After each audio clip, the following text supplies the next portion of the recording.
আমিও তোমাকে ভালোবেসে ফেলেছি রাহুল। তিতলি প্লিজ প্লিজ, তোমার মুখে এসব কথা মানায় না তিতলি। রাহুল যে ফোনটা রাহিকে গিফট করেছিল সেই ফোনটা রাহি রাহুলের ভাইকে দিয়ে দেয়। রাহুল বলে, এটা তুমি কি করলে? ফোনটা আমি তো তোমাকে গিফট করেছি। রাহি বলে, হ্যাঁ তুমি আমাকে দিয়েছো, তার মানে তো এটা আমার। এখন আমি সেটা যাকে খুশি দিতে পারি। রাহুলের বাবা বলে, মেয়েটাকে যত দেখছি তত অবাক হচ্ছি। এ বাড়ির জন্য রাহিমা উপযুক্ত বউ।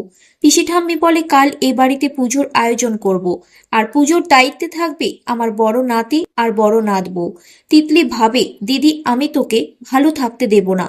কি ভেবেছিস আমাকে হোস্টেলে রেখে তুই দিব্যি এখানে সুখে সংসার করবি?